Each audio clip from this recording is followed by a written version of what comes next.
എല്ലാവർക്കും ലൈവിലേക്ക് സ്വാഗതം.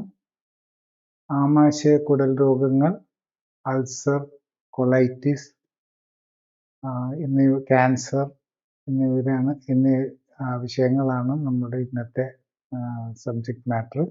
ആദ്യമായിട്ട് ഡോക്ടർ ജോളിയോട് ചോദിക്കാനുള്ളത്, ഈ വയറും ആമാശയ സംബന്ധമായിട്ടുള്ള കാര്യങ്ങൾ സംസാരിക്കുമ്പോൾ പൊതുവെ ഒരു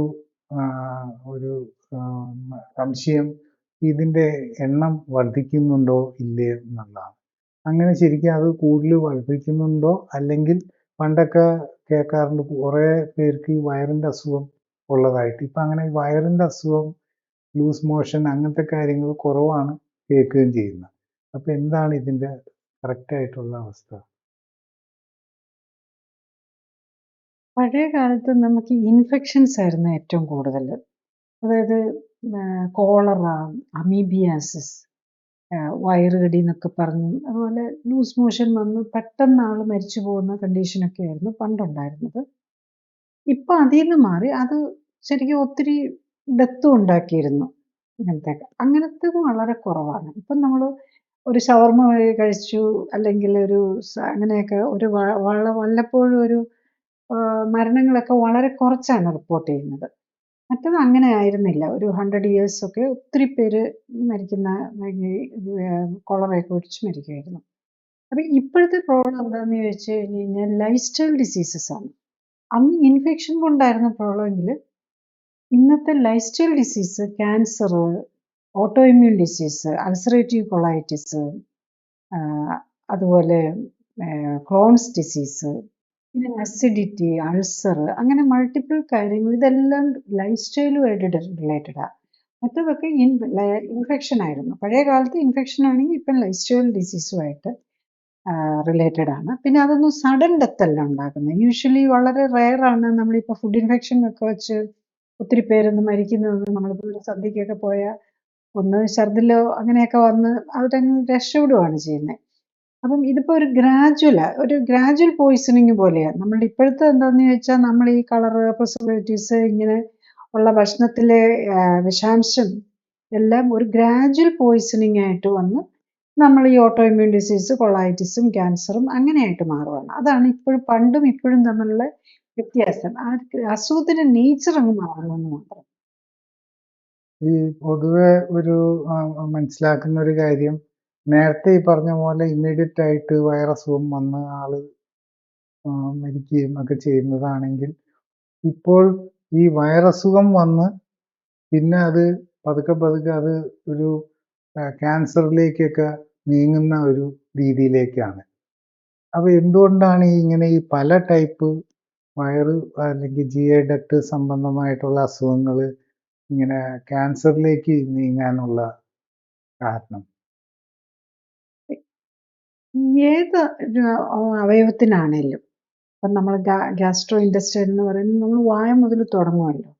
അവിടെ ഏതെങ്കിലും ഒരു ഭാഗത്ത് ഇറിറ്റേഷൻ ഇങ്ങനെ കണ്ടിന്യൂസ് ആയിട്ട്, ഇൻഫെക്ഷൻ ആണേലും ഇൻഫ്ലമേഷൻ ആണേലും കണ്ടിന്യൂസ് ആയിട്ട് നിന്ന് കഴിഞ്ഞ് കഴിഞ്ഞാൽ അവിടെ ക്യാൻസർ വരാനുള്ള സാധ്യത കൂടുകയാണ് ചെയ്യുന്നത്. കാരണം അവിടെ ഒരു ഇമ്മ്യൂണിറ്റി, ഒരു മെറ്റബോളിക് ഒരു പ്രോബ്ലം വരുന്നു, ഇമ്മ്യൂണിറ്റിയിൽ ഒരു പ്രോബ്ലം വരുന്നു. ഇമ്മ്യൂണിറ്റിയിൽ ഒരു പ്രോബ്ലം വരുമ്പോൾ അവിടെ ഇൻഫെക്ഷൻ വരാനും ചാൻസ് കൂടുതൽ. അവിടെ നമ്മളുടെ ജെനറ്റിക്, അതായത് സെല്ലുകൾക്ക് ഓരോന്നിനും ഉള്ളിലുണ്ടല്ലോ ജെനറ്റിക് മെറ്റീരിയൽ വെച്ചാണ് നമ്മുടെ ഈ പ്രവർത്തനങ്ങളെല്ലാം നടക്കുന്നത്. ആ ജെനറ്റിക് മെറ്റീരിയലിന് തന്നെ മ്യൂട്ടേഷൻ വരുവാണ്, അവിടെ ഒരു ഡാമേജ് വരുവാണ്. അപ്പം അത് അടുത്ത സെല്ലിലേക്കും പകർന്നുകൊണ്ടിരിക്കുക. ഇപ്പം നമ്മൾ വായിലെ ക്യാൻസർ തന്നെ അതാണ് നമ്മളെപ്പോഴും എടുക്കുന്നത്. വായിലെ ക്യാൻസർ ആദ്യം അവിടെ ഒരു ചെറിയൊരു തടിപ്പായിരിക്കും, അത് കഴിഞ്ഞ് അവിടെ ഒരു വെള്ള നിറമായിരിക്കും, ലൂക്കോപ്ലേക്കിയ എന്ന് പറയും, അല്ലെങ്കിൽ അവിടെ ഒരു അൾസർ ആയിരിക്കും വരുന്നത്. അത് നമ്മൾ ഇഗ്നോർ ചെയ്ത് കുറേ നാൾ കഴിയുമ്പോഴാണ് അത് ക്യാൻസറിലേക്ക് വരുന്നത്. ഇപ്പം ഗ്രാജുവൽ ഒരു പ്രോസസ്സാണ്. ഒരു ദിവസം പെട്ടെന്നല്ല ഒരു ക്യാൻസറും വരുന്നത്. അപ്പോൾ വായിൽ എന്തെങ്കിലും ഒരു ഇറഗുലാരിറ്റി വരുമ്പോൾ തന്നെ നമ്മളത് നോക്കിയാലും, ഇപ്പം നമ്മൾ എന്താ ചെയ്യുക, ഒന്ന് ബയോപ്സി എടുത്ത് നോക്കും, അതിനകത്ത് പ്രീ ക്യാൻസറസ് ആണെന്ന് കണ്ടാൽ ചിലപ്പോൾ അത് ആ ഭാഗം തന്നെ അങ്ങ് എടുത്തു കളയും. ശരിക്കും പറഞ്ഞു കഴിഞ്ഞാൽ നമ്മൾ ക്യാൻസറിൻ്റെ എന്തെങ്കിലും സംശയം തോന്നിയാൽ നമ്മളതിനെ എടുത്തിപ്പം മോഡേൺ മെഡിസിനിൽ ഡോക്ടേഴ്സ്, നമ്മളൊരു ക്യാൻസർ സ്പെഷ്യലിസ്റ്റിൻ്റെ അടുത്ത് പോയാൽ എന്താ ചെയ്യാൻ പറ്റുക? അവർക്കതിനെ എടുത്തു കളയാം. അല്ലെങ്കിൽ അവിടെ റേഡിയേഷൻ വെച്ച് അതിനെ കളയാം, അല്ല കീമോതെറാപ്പി തരാം. ഈ ക്യാൻസർ എന്ന് പറഞ്ഞാൽ ഈ 3 കാര്യങ്ങളെ ഓർ ടാർഗറ്റ് തെറാപ്പി ഇതെല്ലാം ഒരു കീമോതെറാപ്പിയുടെ വകഭേദങ്ങളാണ്. പിന്നെ ഹോർമോൺ തെറാപ്പി ഇതെല്ലാം ഓരോ വകഭേദങ്ങളായിട്ട് കുറച്ച് മരുന്ന് തരാം. ഇതെല്ലാം ഡിസ്ട്രക്റ്റീവ് ആയിട്ടുള്ള പ്രൊസീജിയേഴ്സാണ്. ഇപ്പം നമ്മളിപ്പം എപ്പോഴും കാണുന്ന കഴിഞ്ഞ ദിവസം ഒരു പേഷ്യൻ്റ് വന്നാണ്, അദ്ദേഹത്തിന് 1 ഇയർ ബാക്ക് ഇതിൽ നാക്കയിലൊരു പ്രശ്നം ഉണ്ടെന്നും പറഞ്ഞ് പകുതി നാക്കിൻ്റെ ഭാഗം എടുത്തു കളഞ്ഞു. അത് കഴിഞ്ഞിട്ട് 1 ഇയർ കഴിഞ്ഞ് ഒരു 6 മന്ത്സ് 1 ഇയർ 6 മന്ത്സ് ആയപ്പോഴേക്കും വേറെ എന്തോ ലിംഫ് നോഡ്സിന് എന്തോ പ്രോബ്ലം ഉണ്ടെന്നും പറഞ്ഞുകൊണ്ട് ബാക്കി ഭാഗം നാക്കും എടുത്തു കളഞ്ഞു, കുറേ ലിംഫ് നോഡ്സും എടുത്തു കളഞ്ഞു. അതല്ലാതെ വേറെ ഒന്നും, അല്ലെങ്കിൽ പിന്നെ അത് കഴിഞ്ഞിട്ട് കീമോയും റേഡിയേഷനും ഇതാണ് ചെയ്യുന്നത്. പക്ഷേ ഇതെല്ലാത്തിൻ്റെയും കാരണം ജീവിതശൈലിയിലെ പ്രശ്നങ്ങളാണ്. അത് മനസ്സിലാക്കാതെ നമ്മൾ അതിന് മരുന്ന് മാത്രം എടുത്തുകൊണ്ടിരിക്കുന്നതുകൊണ്ടാണ് ഈ ക്യാൻസർ പിന്നെയും വരുന്നത്. ഒരു മനുഷ്യന് നാക്ക് തന്നെ ഇല്ലാതെ വന്നു കഴിഞ്ഞിട്ട് പിന്നെ ജീവിക്കുമ്പോൾ വരുന്ന ബുദ്ധിമുട്ടൊന്ന് ഓർത്ത് നോക്കുക. ഭക്ഷണം കഴിക്കാൻ മുതൽ ഒന്നും പറ്റാതെ വരിക, സംസാരിക്കാൻ പറ്റില്ല, ഭക്ഷണം കഴിക്കാൻ പറ്റാതെ വരിക. പക്ഷെ ആ സമയത്ത് ശരിക്കും ആദ്യത്തെ കണ്ടപ്പോൾ തന്നെ ആ ലൈഫ് സ്റ്റൈൽ ഒന്ന് കറക്റ്റ് ചെയ്യാനും, ശരിക്കും ഈ ക്യാൻസർ സെല്ലിന് വളരണമെന്നുണ്ടെങ്കിൽ ഗ്ലൂക്കോസ് വേണം. അപ്പം നമ്മളുടെ ഫുഡിൽ കാർബോഹൈഡ്രേറ്റ് കട്ട് ചെയ്യുക എന്നുള്ളതാണ് ഏറ്റവും സിമ്പിളായിട്ടുള്ള സൊല്യൂഷൻ ക്യാൻസറിന് വേണ്ടിയിട്ട്. അതുപോലെ തന്നെ നമുക്ക് ഫുഡ് ഇൻഡസ്റ്റൈൻ സംബന്ധമായിട്ടുള്ള പ്രശ്നങ്ങളുടെ കാരണങ്ങളെല്ലാം കിടക്കുന്നത് മിക്കവാറും നമ്മുടെ ഫുഡുമായിട്ട് റിലേറ്റഡ് ആയിരിക്കും. ഓർ കഴിക്കുന്നത്, ഇപ്പം നമ്മൾ പറയുമല്ലോ ടൊബാക്കോ ചൂയിങ്, നാക്കിലെ ക്യാൻസർ, സ്മോക്കിങ്, ടൊബാക്കോ ചൂയിങ്, ഇതൊക്കെയാണല്ലോ വായിലെ ക്യാൻസർ വരുന്നത്. അതുപോലെ തന്നെ അത്തരം ഓരോന്നിനും അതിൻ്റെതായ ഇതുണ്ടാവും, ഈവൻ ഫുഡിലുള്ള. അപ്പം അത് മനസ്സിലാക്കി കറക്റ്റ് ചെയ്യാതെ നമ്മൾ ആ ശരിക്കുമുള്ള റൂട്ട് കോസ്, അടിസ്ഥാന കാരണത്തിന് ഉള്ള പരിഹാരം കാണാതെ നമ്മളുള്ള ഡിസ്ട്രക്റ്റീവ് ആയിട്ടുള്ള ഈ കീമോതെറാപ്പിയും അവയവങ്ങളെ എടുത്തു കളയുക. അതൊക്കെ നമ്മൾ ഇങ്ങനത്തെ അവയവങ്ങളൊക്കെ കാണുമ്പോഴാണ് നമുക്കത് ശരിക്കും ബുദ്ധിമുട്ട് തോന്നുന്ന ഒരു കാര്യം. പക്ഷെ ഒരു ഭാഗത്ത് വന്നു അതെടുത്ത് കളയാം, അവർ നാക്കിൻ്റെ പകുതി എടുത്ത് കളയുമ്പോൾ തന്നെ ആൾക്കുടെ പ്രശ്നങ്ങളായി. അത് കഴിഞ്ഞ് ബാക്കിയും കൂടി എടുത്ത് കളഞ്ഞു കഴിഞ്ഞ് ഇങ്ങനത്തെ സ്ഥിതി ഒന്ന് ആലോചിച്ച് നോക്കി. പക്ഷെ എന്നിട്ടും ഇല്ല, ബേസിക് ലൈഫ് സ്റ്റൈൽ കറക്ഷൻ അവിടെയും ചെയ്യുന്നില്ല. അതാണ് നമുക്കിപ്പോഴത്തെ നമ്മളുടെ ഒരു ട്രീറ്റ്മെൻറ്റ് സിസ്റ്റത്തിൽ വന്നിരിക്കുന്ന പ്രോബ്ലം. റൂട്ട് കോസ് മനസ്സിലാക്കാതെ നമ്മൾ മരുന്നിനെയും ഓപ്പറേഷൻസിനെയും മാത്രം ഡിപ്പെൻഡ് ചെയ്യുന്നു എന്നുള്ളതാണ്. ഈ വയറിൻ്റെ സംബന്ധമായിട്ടുള്ള ബുദ്ധിമുട്ടുകൾ പറയുമ്പോൾ സാധാരണഗതിയിൽ കേൾക്കുന്നത് എൻഡോസ്കോപ്പി അല്ലെങ്കിൽ കൊളോണോസ്കോപ്പി അങ്ങനത്തെ കാര്യങ്ങളൊക്കെ വെച്ചാണ് നമുക്ക് വയറിൻ്റെ ഉള്ളിലത്തെ ഹെൽത്ത് സ്റ്റാറ്റസ് തിരിച്ചറിയാൻ പറ്റുക, അല്ലെങ്കിൽ മറ്റേ ഇൻറ്റസ്റ്റൈൻ്റെയോ. അപ്പം എന്തൊക്കെ രീതിയിലാണ് ശരിക്കും പറഞ്ഞാൽ ഒരു ബുദ്ധിമുട്ടുണ്ടാകുമ്പോൾ ടെസ്റ്റ് ചെയ്ത്, അല്ലെങ്കിൽ എന്തൊക്കെ രീതിയിലാണ് ചെക്ക് ചെയ്യുക? വയറിൻ്റെ കാര്യങ്ങൾക്ക് നമ്മൾ വയറുവേദനയൊക്കെ വന്നു കഴിഞ്ഞാൽ ഫസ്റ്റ് നമുക്ക് നോക്കാവുന്ന ഒരു അൾട്രാസൗണ്ട് സ്കാനാണ്. അതൊരു നമുക്കൊരു ഡോക്ടേഴ്സിനെ സംബന്ധിച്ചിടത്തോളം ഒരു തേർഡ് ഐ പോലെയാണ് അൾട്രാസൗണ്ട് സ്കാൻ. എല്ലാ സ്കാനുകളും അങ്ങനെയാണ്. അൾട്രാസൗണ്ട് സ്കാനിൻ്റെ ഒരു പ്രത്യേകത, വയറ് അതിന് ചുറ്റും ഇങ്ങനെ ബോണൊന്നും ഇല്ലല്ലോ. അപ്പം അതുകൊണ്ട് കൃത്യമായിട്ട് നമുക്ക് ലിവർ, കിഡ്നി, ജെനിറ്റൽ ഓർഗൻസ് ഒരു ഓവറോൾ ഐഡിയ നമുക്ക് കിട്ടും. അതാണ് ഒരു സിമ്പിൾ ടെസ്റ്റ്. പിന്നെ ഉള്ളത് ബ്ലഡ് ടെസ്റ്റ് കഴിയും നമുക്കറിയാം കുറേ കാര്യങ്ങളുടെ ഇൻഫ്ലമേറ്ററി കാര്യങ്ങൾ അറിയാം. പിന്നെ വായിലാണെങ്കിലും നമുക്ക് നോക്കുമ്പോൾ അറിയാം സംബന്ധമായിട്ടുള്ള പല്ല്, മോണ, നാക്ക് ഇതിലൊക്കെയുള്ള കാര്യങ്ങൾ അറിയാൻ പറ്റും. പലർക്കും ഉണ്ടാവും ഈ ആഫ്റ്റർ അൾസർ, അല്ലെങ്കിൽ അൾസർ പോലെയും പൊട്ടൽ പോലെയും കുമള വരിക, ഇതൊക്കെ വളരെ കോമൺ ആണ് പല വയറുമായിട്ട് റിലേറ്റഡ് ആയിട്ടുള്ള. അപ്പം വയറിന് വായ്ക്കകത്ത് തന്നെ അൾസർ പോലെ പൊട്ടൽ പോലെ വരുന്നുണ്ടെങ്കിൽ നമ്മൾ മനസ്സിലാക്കണം അതിൻ്റെ കണ്ടിന്യൂറ്റിയാണ് കുടലും. അവിടുത്തെ നമുക്ക് കാണാൻ പറ്റില്ല, അവിടെ അതുപോലത്തെ പ്രശ്നങ്ങൾ ഉണ്ടാകുന്നുണ്ടെന്ന് മനസ്സിലാക്കണം. അപ്പം നമുക്കെപ്പോഴും കാണുന്നതും നമുക്ക് വേദന അറിയുന്നതും ഒക്കെ വായ്ക്കകത്തും അല്ലെങ്കിൽ ഏനൽ റീജിയൻ, മലദ്വാരത്തിൻ്റെ അവിടെ മാത്രമേ നമുക്ക് പെയിനൊക്കെ കൂടുതൽ ഫീൽ ചെയ്യുള്ളൂ. ബാക്കിയുള്ളതൊക്കെ കുറച്ചും കൂടെ കുറവായിരിക്കും അവിടെയൊക്കെ ഫീൽ ചെയ്യുന്നത്. അപ്പം ബ്ലഡ് വഴി പല കാര്യങ്ങൾ അറിയാം. പിന്നെ ഈ സ്കാനർ, പിന്നെ ഉള്ളതാണ് എൻഡോസ്കോപ്പി വരുന്നത്. അപ്പോൾ എൻഡോസ്കോപ്പിയിൽ സംഭവിക്കുന്നത് നമ്മൾ ആ ഒരു ക്യാമറയും അതിനോട് കൂടി വേണമെങ്കിൽ ബയോപ്സി ചെയ്യാവുന്ന ഒരു അറ്റാച്ച്മെൻറ്റും ഉണ്ടാവും. അപ്പോൾ വായിക്കകത്താണെങ്കിൽ നമ്മൾ നേരിട്ട് നോക്കി ബയോപ്സി എടുക്കും. മറ്റേതാണെങ്കിൽ എൻഡോസ്കോപ്പി കൂടെയുള്ള ബയോപ്സി എടുക്കും. അത് നമുക്ക് അപ്പർ പാർട്ട്, അതായത് തൊണ്ട, ഈസോഫാഗസ്, സ്റ്റൊമക്ക്, ഇതൊക്കെ നമുക്ക് മുകളിൽ കൂടി ഇടാം. പിന്നെ താഴെ കൂടെ വരുന്നത് ഏനസ്, റെക്ടം, കോളൻ, ഇതൊക്കെയാണ്. പിന്നെ അത് കഴിഞ്ഞുള്ള സ്മോൾ ഇൻറ്റസ്റ്റൈനിലേക്ക് നമുക്കിപ്പോഴും എൻഡോസ്കോപ്പി അത്ര എഫക്റ്റീവായിട്ട് ആയിട്ടില്ല. കാരണം അത് ഒത്തിരി വളഞ്ഞു വളഞ്ഞ് കിടക്കുകയാണല്ലോ. പിന്നെ ഇപ്പം എന്താ ഇങ്ങനെ കാണാൻ വേണ്ടിയിട്ടുള്ള ഈ ക്യാമറ ക്യാപ്സ്യൂൾ പോലെയുള്ള വിഴുങ്ങി ഒക്കെ ഉള്ളതൊക്കെ സിസ്റ്റംസൊക്കെ ആയി വരുന്നുണ്ട്. അത് അത്രയും എഫക്റ്റീവ് ആയിട്ടുള്ള. അപ്പം താഴെ കൂടെ നോക്കി നമുക്ക് ബയോപ്സി എടുക്കാം. അതേ നമുക്ക് ചെയ്യാൻ പറ്റുള്ളൂ. നമ്മൾ എപ്പോഴും ഓർക്കണം, ഇതൊക്കെ നമുക്ക് ഡയഗ്നോസ്റ്റിക് പർപ്പസിലാണ് കൂടുതലും ബെനിഫിറ്റ് ആകുക. പിന്നെ എന്തെങ്കിലും പോളിപ്പോ അങ്ങനെ എന്തെങ്കിലും ഉണ്ടെങ്കിൽ എടുത്ത് മാറ്റാമെന്ന് മാത്രമേ ഉള്ളൂ.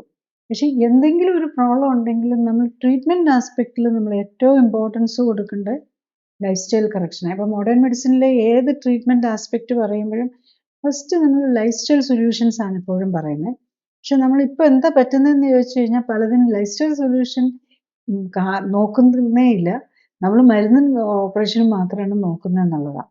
അപ്പോൾ ആ ലൈഫ് സ്റ്റൈൽ, അതായത് നമ്മുടെ ഫുഡും എക്സസൈസും നമ്മൾ ഒഴിവാക്കേണ്ട കാര്യങ്ങൾ എന്തൊക്കെയാണെന്ന് കണ്ടുപിടിച്ച് അത് ഒഴിവാക്കാനും കൂടെ നമ്മൾ ശ്രദ്ധിക്കണം. ഏത് വയറ് സംബന്ധമായിട്ടുള്ള കാര്യത്തിലും. കാരണം നമ്മൾ ഭക്ഷണമാണ് അതിനകത്ത് ഏറ്റവും പ്രധാനം എന്നും കൂടെ മനസ്സിലാക്കണം. ഈ വയറിൻ്റെ പ്രോബ്ലംസ് പറയുമ്പോൾ പലപ്പോഴും ഉള്ളൊരു ഫീലിംഗ് എന്താണെന്ന് വെച്ച് കഴിഞ്ഞാൽ ഈ ഫുഡാണ് ഈ വയറിനെ ഏറ്റവും കൂടുതൽ ബാധിക്കുന്നത്. അതുകൊണ്ട് ഫുഡിൻ്റെ വേരിയേഷൻ അല്ലെങ്കിൽ എന്തെങ്കിലും പ്രോബ്ലംസ് ഒക്കെ ആയിരിക്കും ഈ വയറ് സംബന്ധമായിട്ടുള്ള അസുഖങ്ങളായിട്ട് മാറുക എന്നുള്ളത്. അത് എത്രമാത്രം ശരിയാണ്? ഫുഡ് ബേസിക്കലി നമ്മുടെ ബോഡി ഉണ്ടാക്കിയേക്കുന്ന ഫുഡ്, നമ്മൾ കഴിക്കുന്ന ഫുഡാണ് നമ്മുടെ ബോഡിയായിട്ട് മാറുന്നത്. ആ ഒരു സിമ്പിൾ കാര്യം മനസ്സിലാക്കുക. വയറിൻ്റെ രോഗങ്ങൾ എന്നല്ല, എല്ലാ രോഗങ്ങൾക്കും തന്നെ കാരണം നമ്മളുടെ ഒന്നെങ്കിൽ ഭക്ഷണത്തിൽ കൂടെ വരുന്നത്, അല്ലെങ്കിൽ എയറിൽ കൂടെ വരുന്നത്, അല്ലെങ്കിൽ നമ്മൾ സ്കിന്നിലിടുന്ന ഇത്, പിന്നെ നമ്മുടെ മൊത്തത്തിൽ നമ്മുടെ ജീവിതശൈലിയിലുള്ള സ്ട്രെസ്സും മറ്റു കാര്യങ്ങളുമാണ് എല്ലാ രോഗത്തിൻ്റെയും തന്നെ അടിസ്ഥാനമായിട്ടുള്ള കാരണം. അപ്പോൾ വയറ് രോഗങ്ങളുടെ പ്രത്യേകിച്ചും, കാരണം നമ്മൾ കഴിക്കുന്ന ഭക്ഷണത്തിനകത്തുള്ള വിഷാംശമോ അല്ലെങ്കിൽ അണുക്കളോ എല്ലാം നമ്മുടെ നേരെ വയറിനെ തന്നെയാണല്ലോ ഇമ്പാക്റ്റ് ചെയ്യുന്നത്. അപ്പോൾ അത് നമുക്ക് തന്നെ നോക്കിക്കഴിഞ്ഞ് കഴിഞ്ഞാൽ അറിയാം, പല രോഗങ്ങളും ഭക്ഷണമായിട്ട് റിലേറ്റഡ് ആയിട്ട് കുറച്ചൊരു സെൻസിറ്റീവായിട്ട് നോക്കണം. ഇപ്പം നമ്മൾ പഴയ കാലത്തൊക്കെ ആയുർവേദത്തിലൊക്കെ പഥ്യത്തിന് നല്ല ഇമ്പോർട്ടൻസ് ഉണ്ടായിരുന്നു. പക്ഷെ മോഡേൺ മെഡിസിനിൽ പിന്നെ നമ്മൾ ഒരു ലാസ്റ്റ് 50 years മോർ നമ്മൾ ഈ മോഡേൺ മെഡിസിൻ ഇത്രയും ഡെവലപ്പ് ചെയ്ത് വന്നപ്പം നമ്മൾ മോഡേൺ മെഡിസിനിലേക്കുള്ള ആ മോർ അട്രാക്ഷൻ തന്നെ പഥ്യത്തിന് ഇമ്പോർട്ടൻസ് ഇല്ല എന്നുള്ളതായിരുന്നു.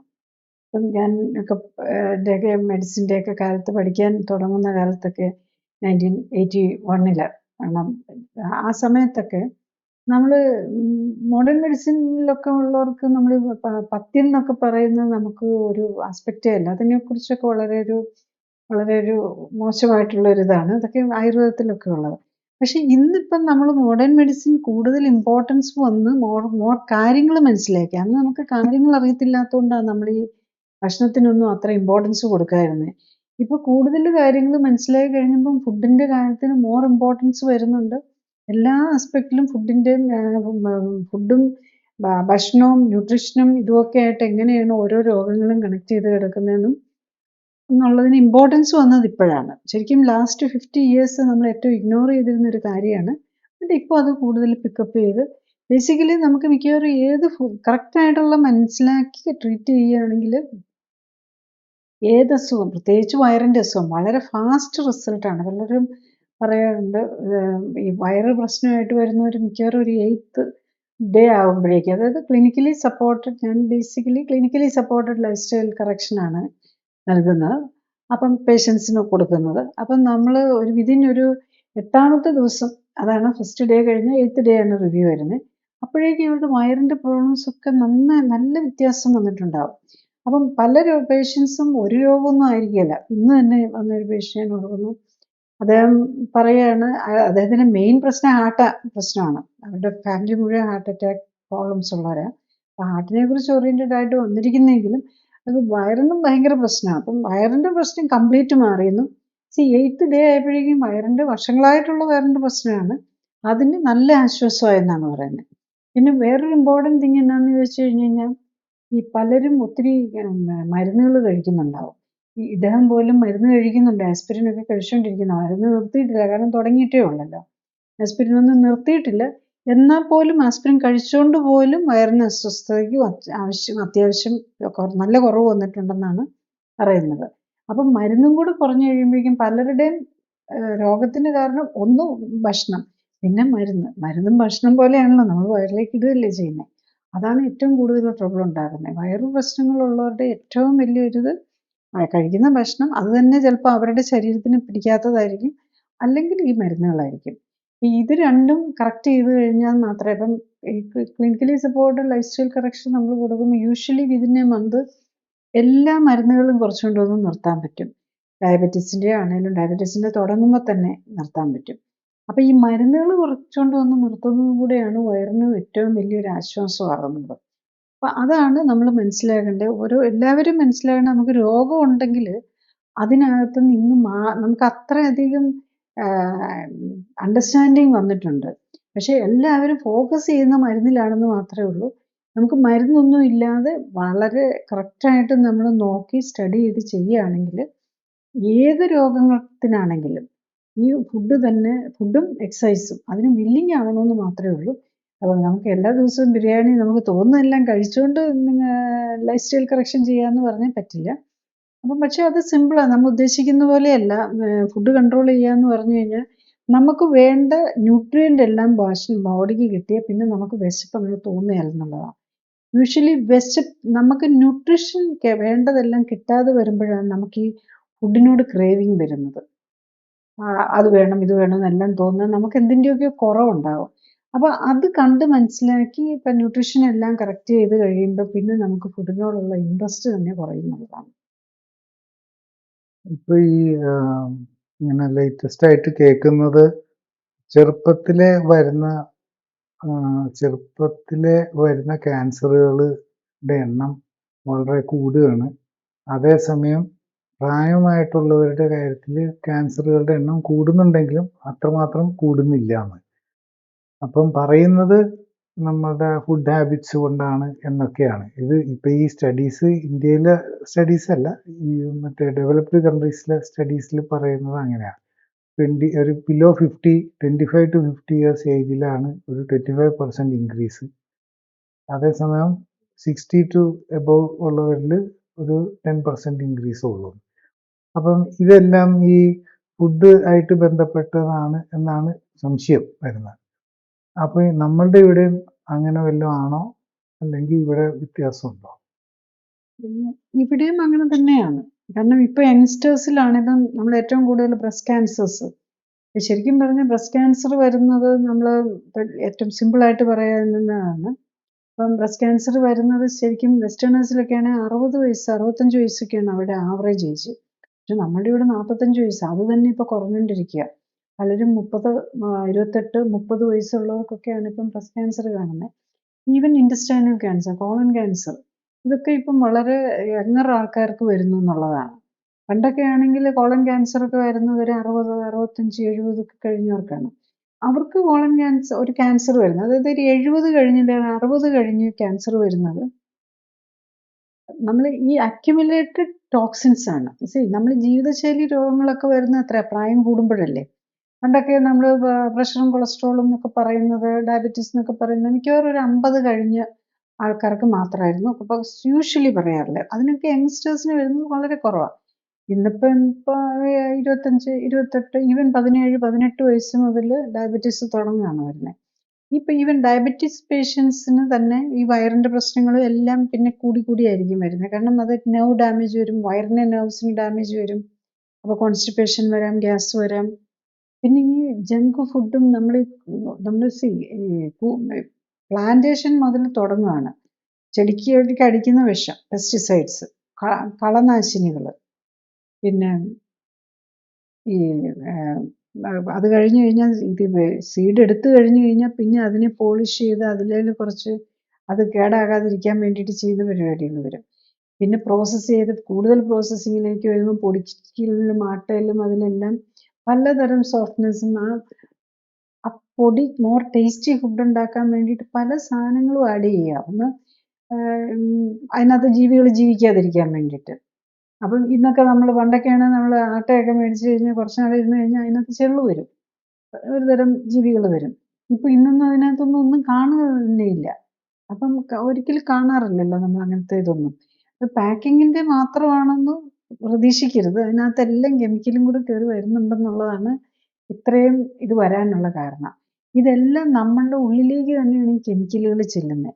അതെല്ലാം ആൻറ്റി ബയോളജിക്കൽ സാധനങ്ങളെ ജീവിപ്പിക്കാതിരിക്കാൻ വേണ്ടിയുള്ള സാധനങ്ങളാണല്ലോ. അപ്പം ഒരു ബ്രെഡ് എടുത്ത് നമ്മൾ നോക്കിയാൽ അതിനകത്ത് എന്തെല്ലാം കെമിക്കലുകളാണ് വന്നിരിക്കുന്നതെന്നൊന്ന് വായിച്ച് നോക്കിയാൽ മതി. ഒരു 7-8 ഐറ്റംസ് ഉണ്ടാകും അതിനകത്ത് ആഡ് ചെയ്തിരിക്കുന്നത്. അതുകൂടാതെ ബ്രെഡ് ഫ്ലോർ, ഈ ബ്രെഡ് ഫ്ലോർ എന്ന് പറയുന്നതിനകത്തുള്ള ആഡ് ചെയ്ത സാധനം അതിനകത്ത് വന്നിട്ടില്ല. അതുകൂടെ ഓർക്കണം. ഉണ്ടാക്കുന്നവർ, അതായത് ബ്രെഡ് മേക്കറിന് ഇടുന്ന സാധനമാണ് അതിനകത്ത് വരുന്നത്. അപ്പം അങ്ങനെ പലതും നമ്മൾ അറിയാതെ തന്നെ പല സാധനങ്ങളും വരുന്നുണ്ടെന്നുള്ളതാണ്.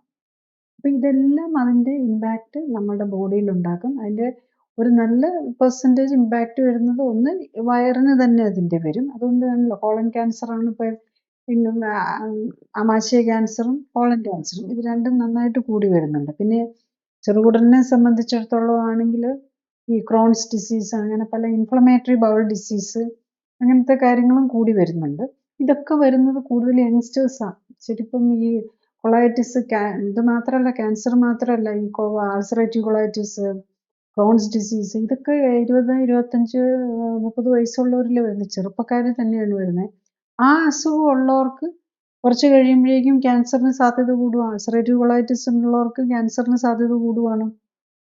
അപ്പോൾ അവരുടെ ആ ഇൻഫ്ലമേഷൻ നിൽക്കുകയാണല്ലോ, അത് ഗ്രാജുവലി കൂടി കൂടി ഇതിലേക്ക് വരും. ഇത് മാത്രമല്ല, അവർക്ക് കഴിക്കുന്ന മരുന്നുകളും അതിന് കാരണമാകുന്നുണ്ട്. സിംറ്റം റിലീഫിന് വേണ്ടിയിട്ട് നമ്മൾ ഇമ്മ്യൂണോസപ്രസൻസ് ആണ് കഴിക്കുന്നത്. അപ്പോൾ ഇമ്മ്യൂണിറ്റിയെ സപ്രസ് ചെയ്യുകയാണ്.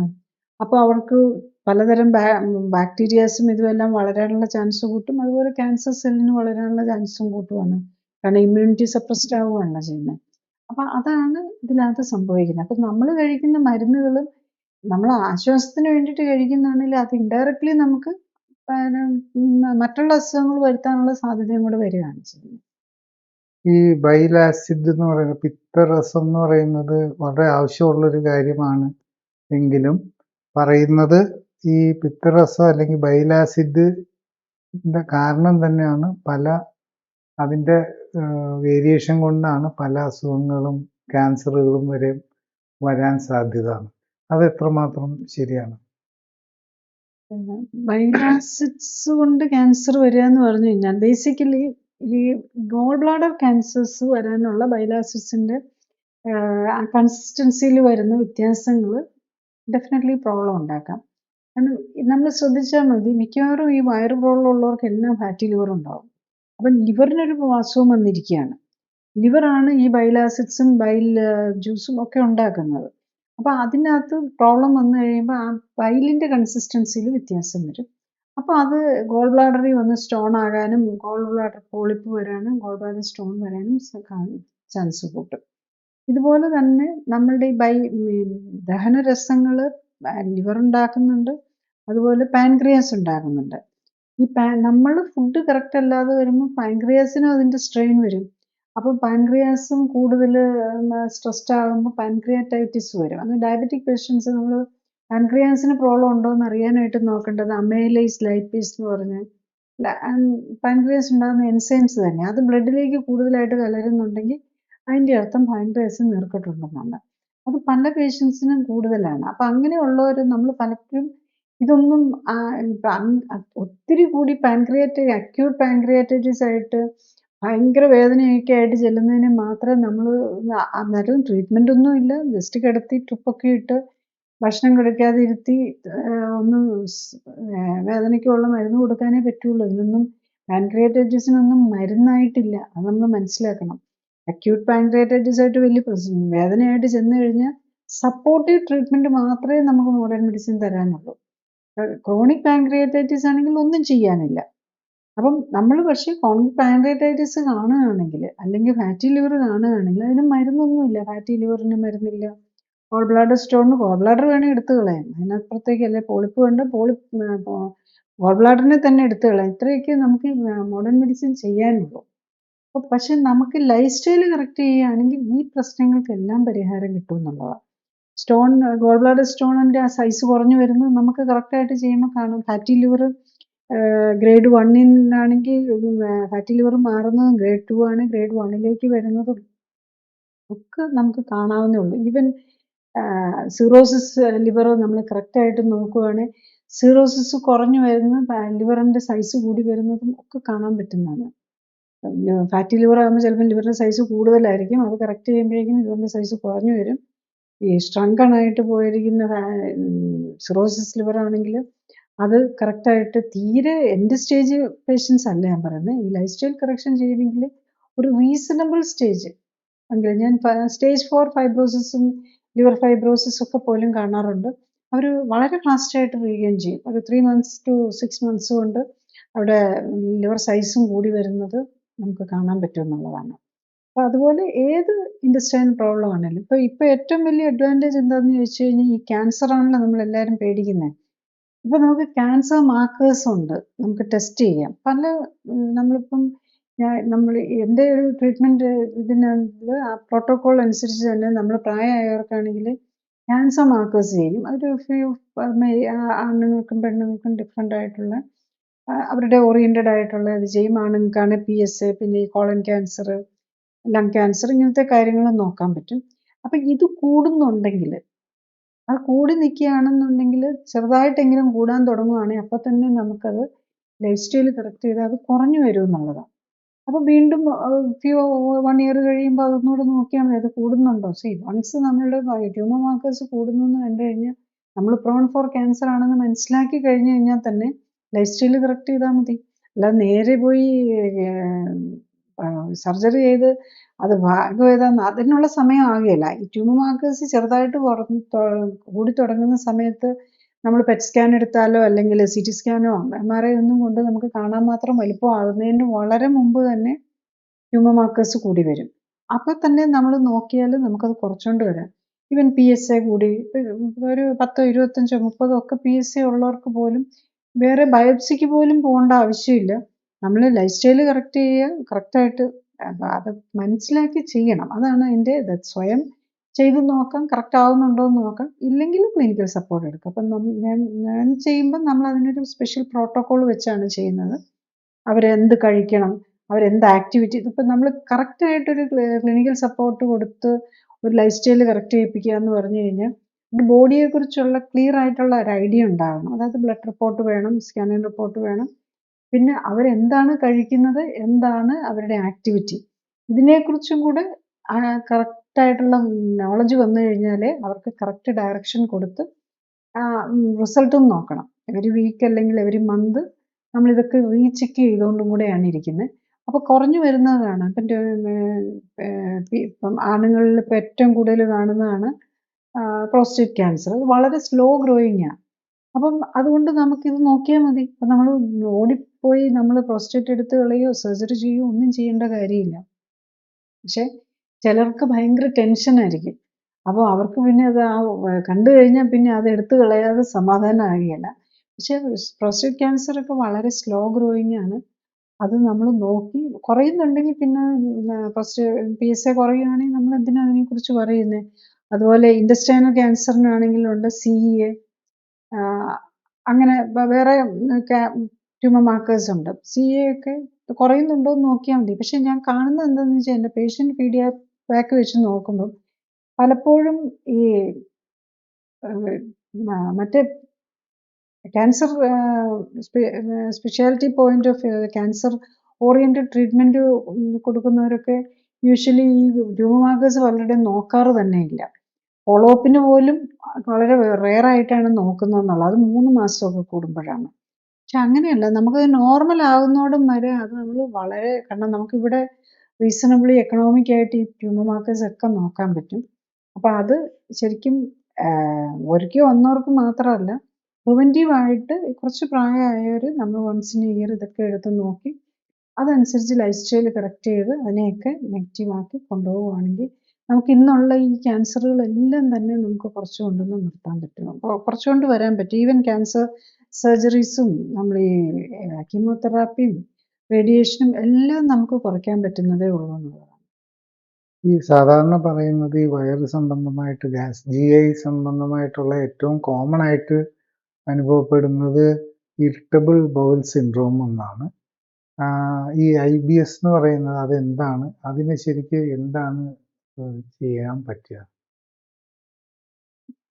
ഇറിറ്റബിൾ ബൗൾ സിൻഡ്രോം എന്ന് പറയുമ്പോൾ നമ്മളുടെ ഇൻറ്റസ്റ്റൈൻ ചിലപ്പം ഡയറിയ ആയിരിക്കും, വയറിനകത്ത് വേദനയും അപ്പോൾ തന്നെ പോകാൻ ടോയ്ലറ്റ് യൂസ് ചെയ്യണമെന്ന് തോന്നുക, വയറിന് അസ്വസ്ഥത വരും. ചിലപ്പോൾ ആണെങ്കിൽ അതൊരു കോൺസ്റ്റിപ്പേഷനായിട്ട് മാറും. ഇത് എന്തുകൊണ്ടാണെന്ന് ചോദിച്ചു കഴിഞ്ഞാൽ ഇതിന് അതിൽ ഏറ്റവും പ്രധാനമായിട്ടുള്ളത് ഇപ്പോൾ പറയുന്നത് നമ്മുടെ ഗ്യാസ്ട്രോ ഇൻറ്റസ്റ്റൈനൽ സിസ്റ്റം, അതായത് നമ്മുടെ ഇൻറ്റസ്റ്റൈനിന് തന്നെ ഒരു നെർവസ് സിസ്റ്റം ഉണ്ട്. അത് നമ്മുടെ ബ്രെയിനുമായിട്ട് കണക്ട് ചെയ്തിരിക്കുന്ന വേഗസ് നെർവ് വഴിയുള്ളതുണ്ട്, അല്ലാത്ത സിമ്പത്തറ്റിക് ആൻഡ് പാരാസിമ്പത്തറ്റിക് ഉണ്ട്. അതുകൂടാതെ ഒരു എൻഡറിക് നെർവസ് സിസ്റ്റം ഉണ്ട്. അതായത് നമ്മുടെ ഈ കുടലിനെ ഉണ്ടാക്കിയിരിക്കുന്നത് മെയിൻലി മസിലാണ്. അതിങ്ങനെ പെരിസ്റ്റാൽ അത് മൂവ് ചെയ്തുകൊണ്ടിരിക്കുകയാണല്ലോ, എപ്പോഴും അത് മൂവ് ചെയ്തുകൊണ്ടിരിക്കുക. ആ മൂവ്മെൻറ്റ് വെച്ചാണ് നമ്മുടെ ഈ ഫുഡ് ഇങ്ങനെ ഡൈജഷൻ അതിനകത്തൂടെ മൂവ് ചെയ്യുമ്പോഴാണല്ലോ ഡൈജഷനൊക്കെ നടക്കുന്നത്. അപ്പം ഇതിന് വേണ്ടിയിട്ട് മസിലുണ്ട്, ലോങ്ജിറ്റ്യൂഡിനൽ മസിൽ, ക്രോസ് ഇങ്ങനെ ചുറ്റിയുള്ള മസിലും ഉണ്ട്, നീളത്തിലുള്ള മസിലും ഉണ്ട്. ഇതിൻ്റെ ആക്ഷനാണ് ഇതിനെല്ലാം കൊണ്ടുപോകുന്നത്. ഈ മസിലിനെല്ലാം കൊടുക്കാൻ വേണ്ടിയിട്ട് അവിടെ ഒരു നെർവസ് സപ്ലൈ ഉണ്ട്, ത്രൂ ഔട്ട് നമ്മുടെ ഇൻറ്റസ്റ്റൈനിലുണ്ട്. അപ്പം ഇതിൽ വരുന്ന അപാകതയാണ് വരുന്നത്. അപ്പം ഇത് നമ്മളുടെ ബ്രെയിനും നമ്മളുടെ ശരിക്കും ഗട്ട് ബ്രെയിൻ ആക്സസ് എന്ന് പറയും. അതായത് ഗട്ടും ബ്രെയിനുമായിട്ടുള്ള ആക്സസും കൂടെ ഉണ്ട്. എൻറ്റർനൽ നെർവസ് സിസ്റ്റവും നമ്മുടെ ബ്രെയിനുമായിട്ടുള്ള ഒരു കണക്ടിവിറ്റി ഉണ്ട്. അപ്പം ഇതുമായിട്ട് റിലേറ്റ് ചെയ്താണ് ഈ സിൻഡ്രോം, നമ്മുടെ ഈ ഡിസ്കംഫോർട്സുകളൊക്കെ വരുന്നത്. അപ്പം അതിന് ഫുഡുമായിട്ടും കണക്ഷൻ ഉണ്ട്, നമ്മുടെ സ്ട്രെസ്സുമായിട്ടും കണക്ഷൻ ഉണ്ട്. അത് ഇതുള്ളവർക്ക് ശ്രദ്ധിച്ചാൽ അറിയാം. IBD ഉള്ള ഇത് വരുമ്പം പലർക്കും എന്താണെന്ന് ചോദിച്ചു കഴിഞ്ഞ് കഴിഞ്ഞാൽ സ്ട്രെസ്സ് വരുമ്പോഴായിരിക്കും. രാവിലെ പിള്ളേരാണെങ്കിൽ പരീക്ഷ ഉണ്ടെങ്കിൽ പ്രശ്നമാവും, അല്ലെങ്കിൽ വലിയ ആൾക്കാർക്കാണെങ്കിലും പ്രൊജക്റ്റും അങ്ങനെയൊക്കെയുള്ള സ്ട്രെസ്സ് വരുമ്പോൾ ഇത് കൂടുതലായിരിക്കും.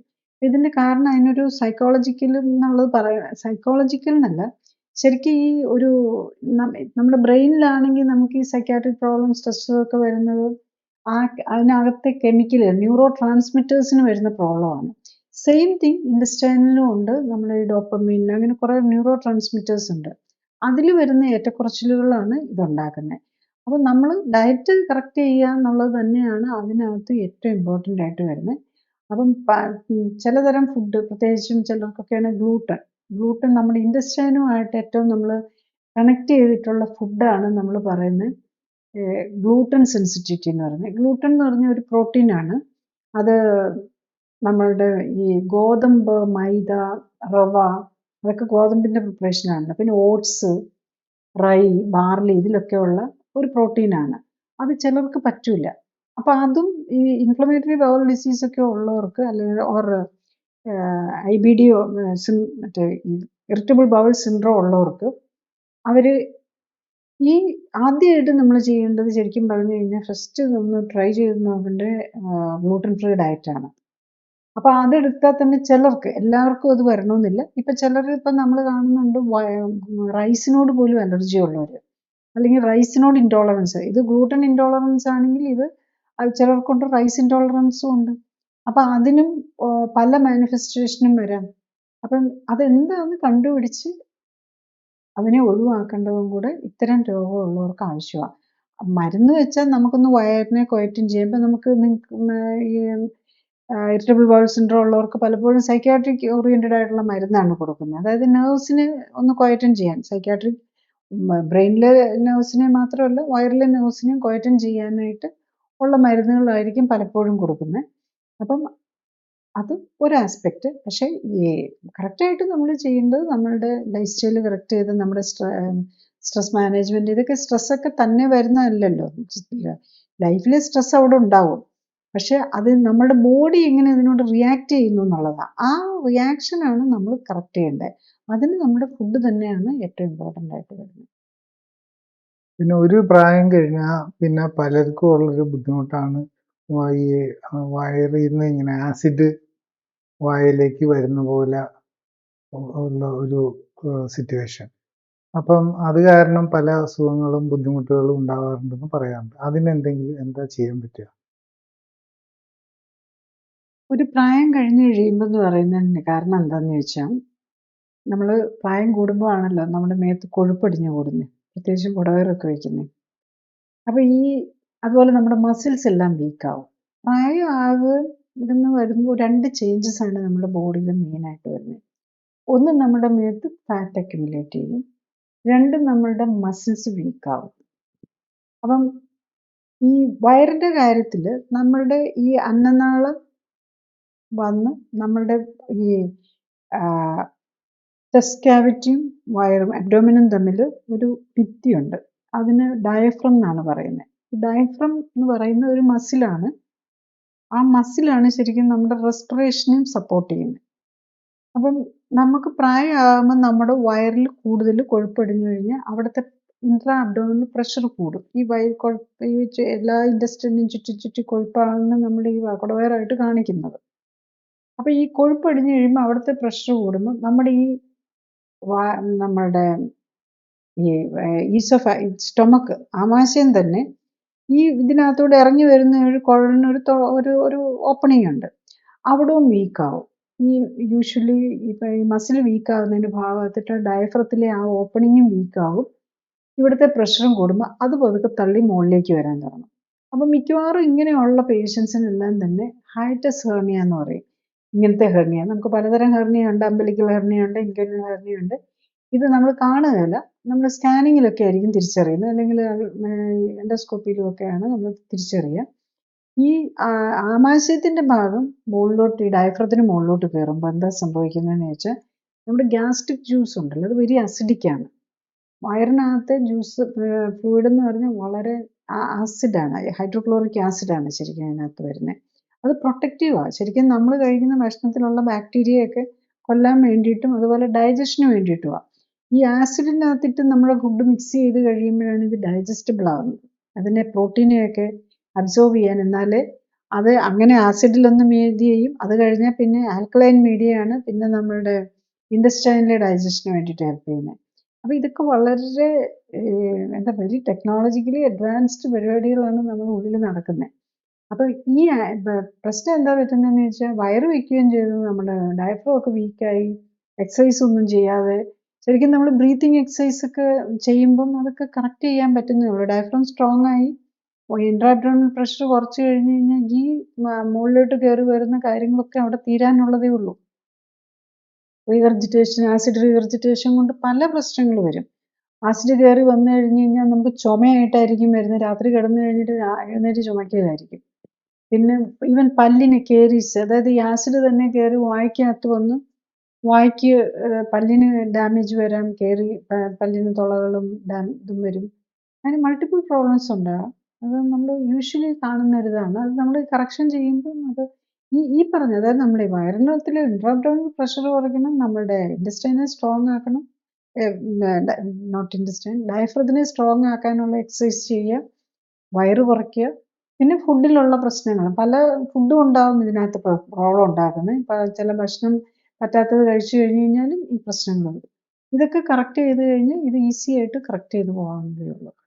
പിന്നെ ഒരു കോമൺ ആയിട്ടുള്ള കംപ്ലൈന്റ് എന്ന് പറഞ്ഞാൽ അൾസറേറ്റീവ് കൊളൈറ്റിസ് ആണ്.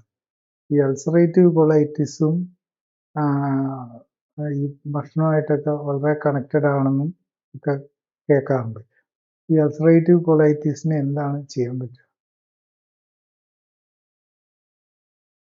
അൾസറേറ്റീവ് കൊളൈറ്റിസ് എന്ന് പറയുമ്പം നമ്മളുടെ ഇപ്പം നമുക്ക് സ്കിന്നിൽ നമ്മൾ അൾസേഴ്സ് വരിക, അല്ലെ പൊട്ടൽ വരിക നമുക്കറിയാമല്ലോ, ഈ എക്സീമ, സൊറിയാസിസ് ഒക്കെ പോലെയുള്ള. ഇന്ന് പറഞ്ഞാൽ നമ്മുടെ ഉള്ളിൽ വരുന്ന, നമ്മുടെ ഉള്ളിലെ കവറിങ് ആണ് ഈ മ്യൂക്കസ് മെമ്പറൈൻ എന്ന് പറയുന്നത്. അത് നമ്മുടെ വാ മുതൽ കുടലിലും എല്ലാം ഉണ്ട്. അൾസറേറ്റീവ് കൊളൈറ്റിസ് എന്ന് പറയുന്നത് കോളൻ, അതായത് നമ്മുടെ വൻകുടലിൻ്റെ ഉള്ളിൽ ഈ ഇങ്ങനത്തെ പ്രശ്നങ്ങൾ, അതായത് അൾസേഴ്സ് വരികയാണ് ചെയ്യുന്നത്. ഒന്ന് നമ്മൾ ഓർക്കണം, സ്കിന്ന് നമ്മൾ കമ്പാരിറ്റീവ്ലി ക്ലീൻ ആണ്. അതിന് നമുക്കൊരു ഒരു പ്രൊട്ടക്റ്റീവ് കോട്ടുണ്ട്, നമ്മുടെ എപ്പിഡെർമിസ് എന്നൊക്കെ പറഞ്ഞ്. പക്ഷെ അവിടെ അങ്ങനത്തെ കോട്ടിംഗ് ഒന്നും ഇല്ല. അപ്പോൾ അവിടെ അൾസർ വന്നു കഴിഞ്ഞാൽ നമുക്കറിയാം, നമ്മുടെ ഭക്ഷണം മലം എന്ന് പറയുന്നതിനകത്ത് തന്നെ എന്തോരം അണുക്കളാണ്. നമ്മളതിനെ ഒരു അൺക്ലീൻ സാധനമായിട്ടാണല്ലോ കാണുന്നത് തന്നെ. അതാണ് ഇതിനകത്ത് കിടക്കുന്നത്. അപ്പോൾ അതിനകത്ത് കുറേ ബാക്ടീരിയാസ് എല്ലാം ഉണ്ട്. ഇവരെല്ലാം നേരെ അകത്തേക്ക് കയറി പോവുകയാണ്, അൾസർ വരികയാണ്. അപ്പോൾ അതിനകത്തൂടെ ഈവൻ ബ്ലഡിലേക്ക് കയറി പോവുകയാണ് ചെയ്യുന്നത്. അപ്പോൾ അതുകൊണ്ട് തന്നെ അൾസറേറ്റീവ് കൊളൈറ്റിസ് എന്ന് പറഞ്ഞാൽ ഒരു സീരിയസ് പ്രോബ്ലമാണ്. അപ്പം നമ്മുടെ അബ്സോർപ്ഷനെ ബാധിക്കും. അതുമാത്രമല്ല, നമ്മളുടെ ഈ ഇതിനകത്ത് ബ്ലഡിൽ കൂടെ കയറിയുള്ള ബാക്ടീരിയാസ് എല്ലാം ഉള്ളിലേക്ക് പോകും. എല്ലാം നേരെ ലിവറിലേക്കാണ് ചെല്ലുന്നത്. അപ്പം ലിവറിന് പ്രോബ്ലം വരാം. അവിടെ നിന്ന് നേരെ ബ്ലഡിലേക്ക് വന്ന് നമുക്ക് ഈവൻ ഇൻഫെക്ഷൻസ്, ഏത് ടൈപ്പ് ഓഫ് ഇൻഫെക്ഷൻസും ബ്ലഡിൽ തന്നെ ഇൻഫെക്ഷൻ കയറാം. അതാണ് അൾസറേറ്റീവ് കൊളൈറ്റിസിൻ്റെ പ്രോബ്ലം. അത് ഒരു ഓട്ടോ ഇമ്മ്യൂൺ ഡിസീസായിട്ട്, അതായത് നമ്മളുടെ ഇമ്മ്യൂൺ സെൽസ് തന്നെ നമ്മളുടെ കോളനിയും കൂടി അറ്റാക്ക് ചെയ്യുന്നു. അതിൻ്റെ കൂടെ പുറത്തുനിന്നുള്ളത്, അങ്ങനെ അതിൻ്റെ മെക്കാനിസംസ് ഒന്നും ഇപ്പോഴും ക്ലിയർ അല്ല. ബട്ട് എൻ്റെ എക്സ്പീരിയൻസിൽ അൾസറേറ്റീവ് കൊളൈറ്റിസ് പേഷ്യൻസ്, നമ്മൾ പലരെയും കാണാറുണ്ട്, ഇങ്ങനെ ലോങ് ടേം ആയിട്ട് മെഡിസിൻ എടുത്തുകൊണ്ടിരിക്കുന്നവരാ. ഇമ്മ്യൂണോസപ്രസൻസ്, അതിന് വേണ്ടിയിട്ടുള്ള ഒരു ഫ്യൂ മെഡിസിൻസും ഉണ്ട്, പിന്നെ ഇമ്മ്യൂണോസപ്രസൻസും ഉണ്ട്. ചിലർ ഈ അൾസറേറ്റീവ് കൊളൈറ്റിസ് ഉള്ളവർക്ക് ചിലപ്പം ഇൻഡസ്ട്രീഷ്യൽ ലങ് ഡിസീസ്, അതായത് ലങ്സിനെയും കൂടെ ബാധിക്കുന്ന വന്നിട്ടുണ്ട്. അതും പലരും, എനിക്കൊന്ന് 2-3 പേഷ്യൻസ് ചെയ്യാൻ കഴിഞ്ഞിട്ടുണ്ട്. അവർ ഇൻഡസ്ട്രൈനൽ പ്രോബ്ലം ഉണ്ട്, അൾസറേറ്റീവ് കൊളൈറ്റിസ് ഉണ്ട്, അതിൻ്റെ കൂടെ ലങ്സിന് ഇൻഡസ്ട്രീഷ്യൽ ഫൈബ്രോസിസ്, ഇൻഡസ്ട്രീഷ്യൽ ലങ് ഡിസീസും കൂടെ വന്നിട്ടുള്ളത്. ഇവരുടെയൊക്കെ തന്നെ മരുന്നുകളും നമുക്ക് കുറച്ചുകൊണ്ട് വന്ന് നിർത്തി, അവർ എല്ലാ മരുന്നും നിർത്തി അവർക്ക് കംഫർട്ടബിൾ ആയിട്ട് പോകാൻ പറ്റുന്നു എന്നുള്ളതാണ്. അപ്പം ആ നിലയിലേക്ക് എത്തിക്കാൻ പറ്റും എന്നുള്ളതാണ് ഈവൻ അൾസറേറ്റീവ് കൊളൈറ്റിസ്. അതിന് നമുക്ക് ബേസിക്കലി മോഡേൺ മെഡിസിനിൽ ട്രീറ്റ്മെൻറ്റ് എന്ന് പറയുന്നത് എല്ലാം ഇമ്മ്യൂണോസപ്രസൻസ് ആണ് ഇതിൽ വരുന്നത്. അപ്പോൾ പ്രോബ്ലം എന്താ, ഇമ്മ്യൂണോസപ്രസൻസ് എടുത്തു കഴിഞ്ഞാൽ ഇമ്മ്യൂണിറ്റി കുറയുകയാണ് ചെയ്യുന്നത്. അപ്പോൾ ഇൻഫെക്ഷൻ വരാൻ ചാൻസും കൂടെ കൂടുകയാണ്. അതുപോലെ തന്നെ അൾസറേറ്റീവ് കൊളൈറ്റിസ് പേഷ്യൻസിന് ലോങ് ടൈമിൽ ക്യാൻസർ വരാനുള്ള സാധ്യതയും കൂടുകയാണ്. അപ്പം പക്ഷേ ഒരു ഹാപ്പി ആയിട്ട് നമുക്ക്, അതായത് ഒരു പോസിറ്റീവ് തിങ് എന്താ ഉള്ളതെന്ന് പറഞ്ഞു കഴിഞ്ഞാൽ, നമ്മൾ ലൈഫ് സ്റ്റൈൽ കറക്റ്റ് ചെയ്യാനും സിസ്റ്റമാറ്റിക് ആയിട്ട് ഫോളോ അപ്പ് ചെയ്ത് ഈ clinically supported life style correction എടുക്കാൻ പറ്റുന്ന പേഷ്യൻസിന് അതിൽ നിന്ന് മാറാനും പറ്റും, മരുന്നുകൾ നിർത്താൻ പറ്റും. ഇനി അതിൻ്റെ കൂടെ എന്തെങ്കിലും ഡയബറ്റീസോ പ്രശ്നങ്ങളോ ഒക്കെ ഉണ്ടെങ്കിൽ അതും മാറി കിട്ടും എന്നുള്ളതാണ്. കാരണം ഇതെല്ലാം ജീവിതശൈലി രോഗങ്ങളിലാണ് വരുന്നത്. അപ്പം ഈ clinically supported life style correction എൻ്റെ എക്സ്പീരിയൻസ് കൊണ്ട് എനിക്ക് ഏറ്റവും ഹാപ്പിനെസ് ഉള്ള ഒരു കാര്യം എന്താണെന്ന് ചോദിച്ചു കഴിഞ്ഞാൽ, വില്ലിങ് ആയിട്ടുള്ള പേഷ്യൻ്റ്, അവർ അതിന് വേണ്ടിയിട്ട് എഫേർട്ട് എടുക്കാനുള്ളവർക്ക് എല്ലാത്തിൽ നിന്നും മാറാമെന്നുള്ളതാണ്. എല്ലാ അസുഖത്തിൽ നിന്നും മാറി വരാം, പ്രൊവൈഡ് നമ്മൾ തീരെ ഡാമേജ് ചെയ്ത് ഒന്നും കഴിക്കാൻ, ഭക്ഷണം ഈ നമ്മൾ സ്പെഷ്യൽ ഫുഡൊക്കെ കൊടുക്കുന്ന കഴിക്കാൻ പറ്റണം, ബേസിക് എക്സസൈസ് ചെയ്യാൻ പറ്റണം. അതിനുള്ള ശേഷി കഴിഞ്ഞു കഴിഞ്ഞാൽ ഭക്ഷണമേ കഴിക്കാൻ പറ്റുന്നില്ല, അതെല്ലാം ഛർദ്ദിച്ചു പോകുന്നവർക്കൊന്നും നമുക്കൊന്നും ചെയ്യാൻ പറ്റില്ല. ഭക്ഷണത്തിന് റീറ്റെയിൻ ചെയ്യാനുള്ള ഒരു കപ്പാസിറ്റി ഉണ്ടാകണം. ബേസിക് കിടന്നുകൊണ്ട് ചെയ്യാവുന്ന എക്സസൈസും ചെയ്യാൻ പറ്റുന്നവർ നമുക്കത് റിക്കവർ ചെയ്ത് എടുക്കാൻ പറ്റുന്നുണ്ട്. അറ്റ്ലീസ്റ്റ് ഒരു ഡെഫിനറ്റ്ലി വളരെ പോസിറ്റീവായിട്ടുള്ള റിസൾട്ടാണ് കാണുന്നതെന്നുള്ളതാണ്. പക്ഷെ നമ്മളുടെ ഇപ്പോഴത്തെ പ്രോബ്ലം എന്താണെന്ന് വെച്ചാൽ, എല്ലാവർക്കും ഇതൊന്നും നോക്കാൻ വയ്യ, മരുന്ന് തന്നാൽ മതി, മരുന്ന് കഴിച്ചോളാം എന്നുള്ളതാണ്. മരുന്ന് കഴിക്കുമ്പോൾ മരുന്നിൻ്റെ സൈഡ് എഫക്റ്റും കൂടെ ആക്സെപ്റ്റ് ചെയ്യാൻ വില്ലിങ്ങായിരിക്കണം. അപ്പോൾ അതിൻ്റെ സഫറിങ്ങും കൂടെ നമ്മൾ കൂടെ കൊണ്ടുപോകേണ്ടി വരും. ഈ വയറിലെ അല്ലെങ്കിൽ കുടലിലെ ഈ സൂക്ഷ്മജീവികളുടെ കാര്യം ഇപ്പം അങ്ങനെ വളരെ കൂടുതൽ കേൾക്കുന്നുണ്ട്. അപ്പം അവരുടെ ആരോഗ്യത്തിന് വളരെ കൂടുതൽ നമ്മൾ ശ്രദ്ധ കൊടുക്കണം എന്നും പറയാറുണ്ട്. ഇതെങ്ങനെയാണ് സാധിക്കുക? മനുഷ്യർ നമ്മൾ തന്നെയല്ല ജീവിക്കുന്നത്, അത് നമ്മൾ പ്രത്യേകിച്ച് ഓർക്കണം. ശരിക്കും നമ്മുടെ മലം, അതിൻ്റെ ഡ്രൈ വെയിറ്റിൻ്റെ 50% ബാക്ടീരിയാസ് ആണെന്നാണ് പറയുന്നത്. മോഡേൺ മെഡിസിൻ നമ്മുടെ റിസർച്ച് കാണിക്കുന്നതാണ്, ഡ്രൈ വെയിറ്റിൽ 50% ബാക്ടീരിയാസാണ്. ഇറ്റ്സ് നോട്ട് ഫുഡ് വേസ്റ്റ് അല്ലോ. അത്ര അധികമാണ് നമ്മളുടെ ഇൻഡസ്ട്രിയിലുള്ളത്. അത് നമ്മളുടെ ജെനറ്റിക്സിൻ്റെ നോക്കുവാണെങ്കിൽ ഹ്യൂമൻ DNA-യുടേതിനേക്കാളും കൂടുതലുണ്ട് നമ്മളുടെ ബോഡിയായിട്ട് റിലേറ്റ് ചെയ്ത് ജീവിക്കുന്ന ഈ സൂക്ഷ്മജീവികളുടെ എന്നാണ് പറയുന്നത്. അത് നമ്മുടെ സ്കിന്നിലുണ്ട്, ഈവൻ ബ്ലഡിലുണ്ട്, എല്ലായിടത്തും ഇതിലുണ്ട്. അവർ എല്ലാവരും ഹാർംഫുൾ അല്ല. അതുമായിട്ടുള്ള ഇൻട്രാക്ഷനിലാണ് നമ്മളുടെ ഹെൽത്ത് തന്നെ. അപ്പം ചിലത് കൂടിക്കഴിഞ്ഞാൽ ഇപ്പം നമുക്ക് ഇൻഡസ്ട്രീൻ്റെ കാര്യം എടുത്തു കഴിഞ്ഞ് കഴിഞ്ഞാൽ ഹെലിക്കോബാക്ടർ എന്നും പറഞ്ഞ് നമ്മളൊരു ബാക്ടീരിയ ഉണ്ട്. അത് നമ്മുടെ സ്റ്റൊമക്കിൽ അളവ് അത് കുറച്ച് അവരുണ്ടെങ്കിൽ ഒരു കുഴപ്പമില്ല.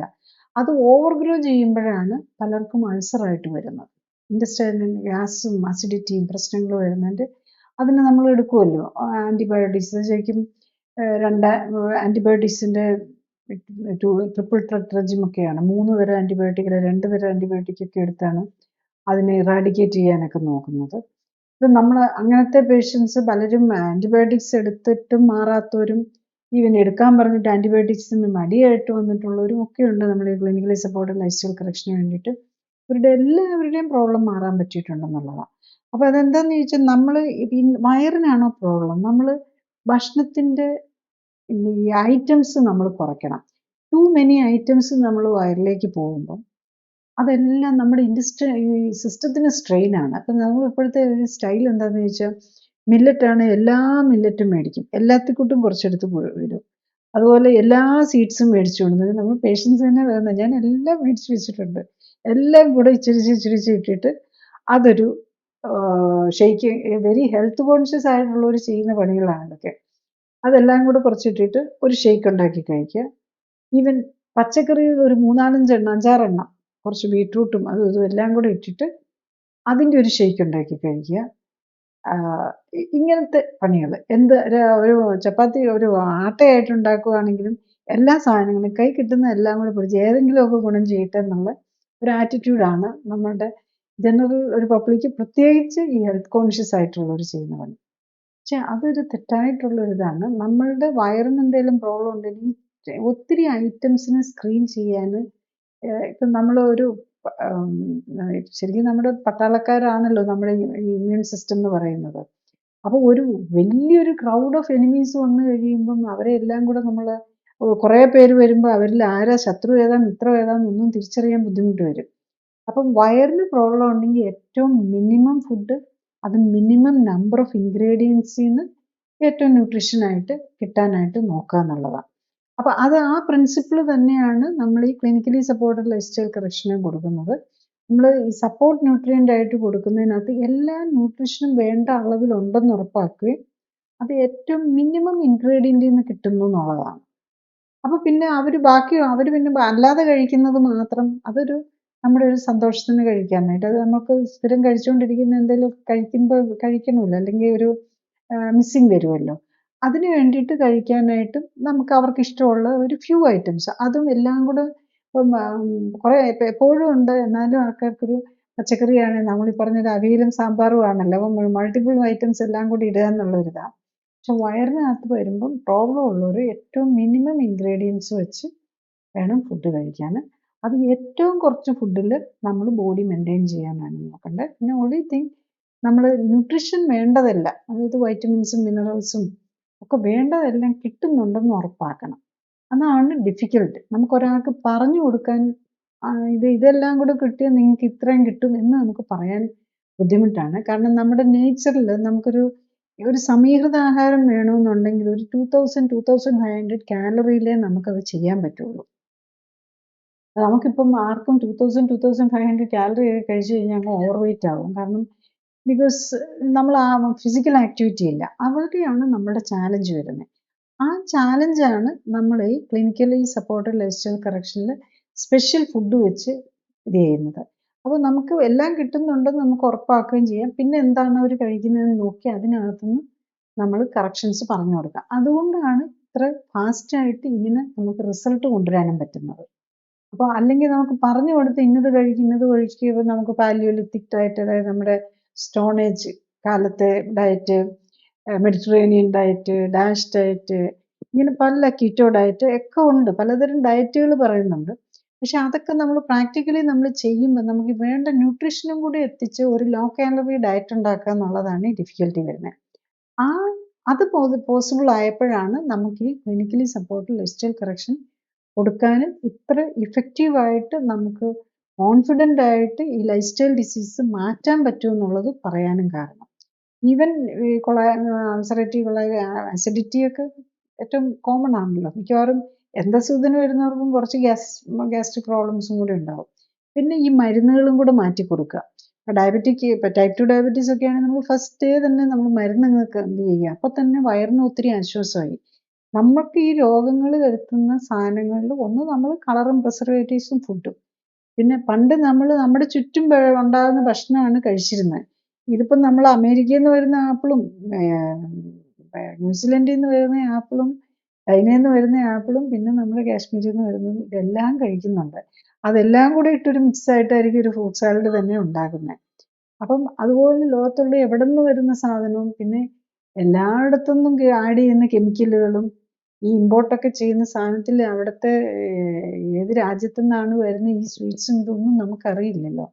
അപ്പം അതൊന്നും ആർക്കും ഫുഡ് ആൻഡ് അഡ്മിനിസ്ട്രേഷൻ FSSAI അതെല്ലാം നോക്കി ചെക്ക് ചെയ്ത് തരണമെന്നൊന്നും പറഞ്ഞാൽ അങ്ങനെ ചെക്ക് ചെയ്യാനുള്ള ഫെസിലിറ്റി ഇല്ലല്ലോ. അവർക്കൊരു പ്രോട്ടോകോൾ ഉണ്ടാകും. അതിൽ തന്നെ almost thousands of approved chemicals ഉണ്ട്.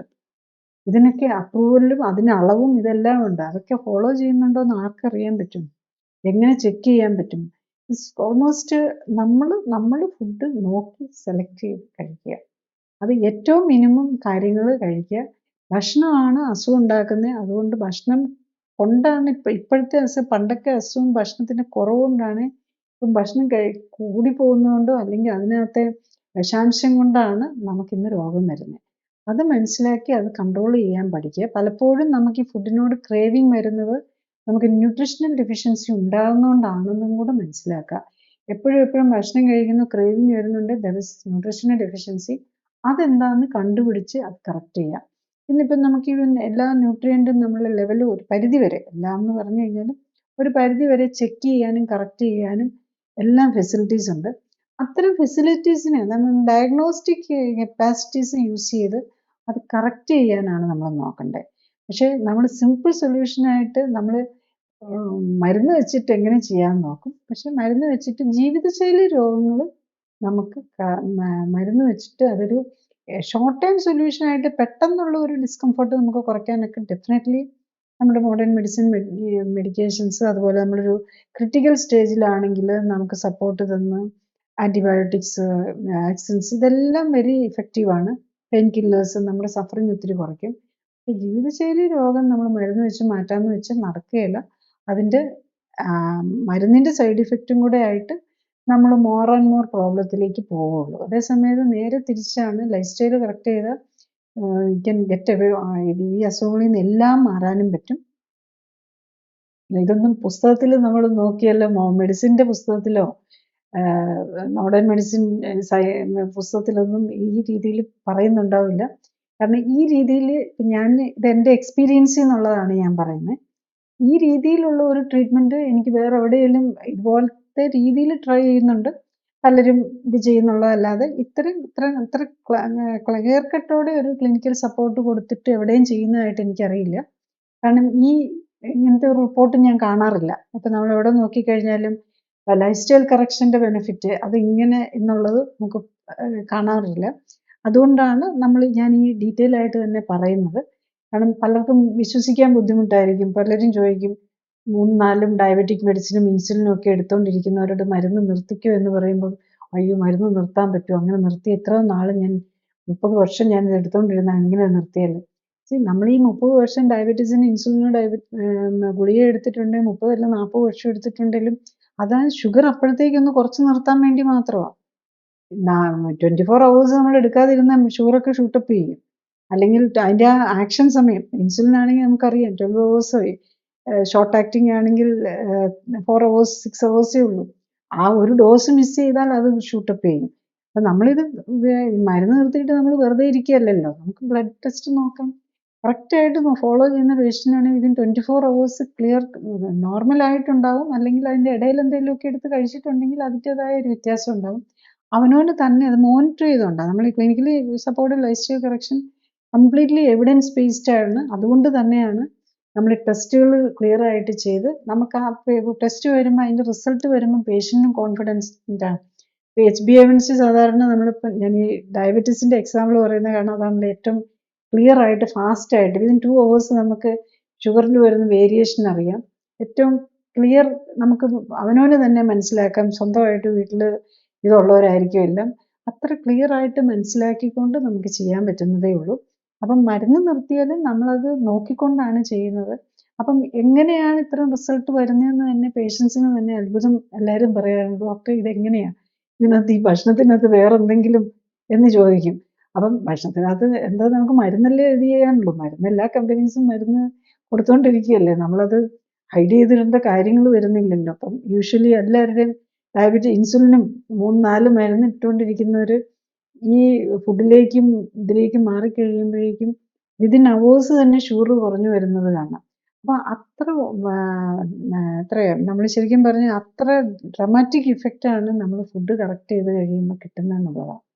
അത് നമുക്ക് ശരിക്കും അത് മനസ്സിലാക്കി അത് ഫീൽ ചെയ്യുമ്പോൾ മാത്രമേ മനസ്സിലാവുള്ളൂ എന്നുള്ളതും കൂടെയാണ്. ഇപ്പൊ ഈ അടുത്ത കാലത്ത് ഇപ്പൊ ഈ ന്യൂസിലൊക്കെ കാണാറുള്ളത് ഈ ഫുഡ് പോയ്സണിങ്ങിന്റെ ഒരു വിഷയമാണ്. അപ്പം പലപ്പോഴും കുഴപ്പമില്ലാത്ത ഭക്ഷണം ഐദർ അവര് ഉപയോഗിക്കുമ്പോൾ താമസിച്ചാലോ അല്ലെങ്കിൽ അത് കിട്ടുമ്പോൾ താമസിച്ചാണ് കിട്ടുന്നതെങ്കിലോ ആയിട്ട് കഴിക്കുകയാണെങ്കിൽ അതിൻ്റെ അകത്ത് കുറേ ടോക്സിൻ കയറുകയും അങ്ങനെ വളരെ കിഡ്നി വരെ പ്രശ്നത്തിലാവുകയും ആള് ചിലപ്പം മരിക്കുകയൊക്കെ ചെയ്യുന്ന സ്റ്റേജ് വരാറുണ്ട്. അത് എന്തുകൊണ്ടാണ്? ഫുഡില് ഫുഡ് പോയ്സണിങ് എല്ലാ കാലത്തും ഉള്ള അസുഖമാണ്. ഫുഡില് ബാക്ടീരിയാസ് ആ സമയം കഴിഞ്ഞിട്ടിരുന്ന് കഴിഞ്ഞാൽ അതാണല്ലോ എപ്പോഴും വരുന്നത്. ഇതിനകത്ത് ബാക്ടീരിയാസ് വളരാം. പിന്നെ ഇപ്പൊ ഇതെല്ലാം ഒരു ഹോട്ടായിട്ട് ഒരു പാക്കിലാണല്ലോ പൊതിഞ്ഞു വെച്ചിട്ടാണല്ലോ വരുന്നത്. ശരി, നമ്മൾ പണ്ടൊക്കെ നമ്മൾ കുക്ക് ചെയ്യുക, നേരെ കഴിക്കുക. ഇപ്പൊ നമ്മുടെ ആയുർവേദ വിധിപ്രകാരമൊക്കെ ആണെങ്കിൽ ഉണ്ടാക്കി കഴിഞ്ഞ് കഴിഞ്ഞാൽ 3 hours 4 hoursനുള്ളിൽ കഴിച്ചിരിക്കണം. അത് കഴിഞ്ഞ് കഴിഞ്ഞാൽ കളയുക എന്നുള്ളതാണ് പഴയ കാലത്ത്. പിന്നെ നെക്സ്റ്റ് ഡേയിലേക്ക് വെച്ചിട്ട് ആരും കഴിക്കാറില്ലല്ലോ പഴയ കാലത്ത്. കണക്കനുസരിച്ച് മിക്കവാറും വീട്ടിൽ മറ്റേ പശുവോ കോഴിയോ അങ്ങനത്തെയൊക്കെ ജീവികൾ കാണും. മിച്ചമുള്ള ഫുഡെല്ലാം അവർക്ക് നെക്സ്റ്റ് കൊടുക്കുക എന്നുള്ളതാണ്. അല്ലാതെ ആരും പിന്നെ വെച്ചിരുന്ന് ചെയ്യാറില്ല. പക്ഷെ ഇപ്പം നമുക്ക് ഫ്രിഡ്ജൊക്കെ ഉണ്ട്. അതുകൊണ്ട് നമുക്ക് കുറച്ചൊക്കെ സേവ് ചെയ്ത് വെച്ചിട്ട് നമുക്കപ്പം പുതിയ ജീവിതശൈലിയിൽ നമുക്കതൊന്നും പഴയ പോലെ നമുക്ക് ആപ്ലിക്കബിൾ ആക്കാൻ പറ്റണമെന്നില്ല. 3 hours കഴിക്കുക, ഇതൊന്നും പ്രാക്ടിക്കൽ അല്ല. അപ്പം നമ്മൾ അതനുസരിച്ചുള്ള രീതിയിൽ പക്ഷെ ക്ലിയർ ആയിട്ടുള്ള ഇത് ചെയ്ത് കഴിഞ്ഞാൽ ഫ്രഷ് ഫുഡാണ് ഈ പ്രശ്നം വരുന്നില്ല. പക്ഷെ അല്ലാത്ത നമ്മളല്ലല്ലോ ഹാൻഡിൽ ചെയ്യുന്നത്. ആരാണ് എങ്ങനെയാണ് ഈ ഹാൻഡിൽ ചെയ്തിട്ടാണ് ഇതൊക്കെ വരുന്നതെന്ന് നമുക്ക് പറയാൻ പറ്റില്ല. അപ്പം അതുകൊണ്ട് നമ്മൾ കഴിയുന്നതും നമ്മൾ പുറത്തുനിന്നൊക്കെ ഫുഡ് കഴിക്കുമ്പോൾ നമ്മൾ കുറച്ചും കൂടി ഒന്ന് സൂക്ഷിക്കുക. പ്രത്യേകിച്ച് നോൺ വെജ് ഐറ്റംസ് ഒക്കെ കഴിക്കുമ്പോഴാണ് ഏറ്റവും കൂടുതൽ പ്രോബ്ലം വരാനുള്ളത്. കാരണം അതൊക്കെ കുറച്ച് കോസ്റ്റ്ലി ആണ്. അതുകൊണ്ട് മിച്ചമുള്ളതെല്ലാം എടുത്ത് പിന്നത്തേക്ക് ഫ്രിഡ്ജിനകത്തൊക്കെ വെച്ചിട്ട് കുറേ ദിവസം കഴിഞ്ഞിട്ടൊക്കെ ആയിരിക്കും ചിലപ്പം. അതുപോലെ പല ഹോട്ടൽസും പലപ്പോഴും ഉണ്ടാക്കി ഒരു പാർഷ്യൽ കുക്കിംഗ് ചെയ്ത് വെച്ചിട്ട് പിന്നെ അപ്പം ഉണ്ടാക്കി തരുന്നത് നമ്മൾ ഓർഡർ കൊടുത്തിട്ട് ഉണ്ടാക്കുക എന്ന് പറഞ്ഞ ഒരു പാർഷ്യൽ പേ ഓഫ്. അതിനകത്ത് കുറച്ച് സോസും ഒക്കെ ഇട്ട് അതിൻ്റെ ഫ്രൈയിങ്ങും സോസിങ് ആഡിങ്ങും ഈ പരിപാടികൾ മാത്രമായിരിക്കും അന്നേരം ഫ്രഷ് ഫുഡെന്നും പറഞ്ഞ് നമുക്ക് കിട്ടുമ്പോൾ വരുന്നത്. അപ്പം അതും കഴിഞ്ഞിട്ട് നമ്മളിപ്പോൾ പ്ലാസ്റ്റിക് പാത്രങ്ങളിലാണ് കൊണ്ടുവരുന്നത്. അതും നല്ല ഹോട്ട് ഫുഡ് എടുത്ത് പ്ലാസ്റ്റിക്കിലേക്കാണ് ഇടുന്നത്. ഇതെല്ലാം ശരിക്കും ഭയങ്കര ടോക്സിക്കാണ്. ഈവൻ ഒരു വെജിറ്റേറിയൻ ഫുഡ് കഴിച്ചു കഴിഞ്ഞാൽ നമ്മളൊരു പാക്ക് ചെയ്ത് മേടിക്കുകയാണെങ്കിൽ സാമ്പാർ വരുന്നത് പ്ലാസ്റ്റിക് ബാഗിലായിരിക്കും. നല്ല ഹോട്ട് സാമ്പാർ പ്ലാസ്റ്റിക് ബാഗിലേക്ക് ഇട്ട് കഴിഞ്ഞ് കഴിഞ്ഞാൽ ആ പ്ലാസ്റ്റിക് എല്ലാം കൂടെ അതിനകത്ത് വരും. അതൊക്കെ ടോക്സിൻസ് തന്നെയാണ്.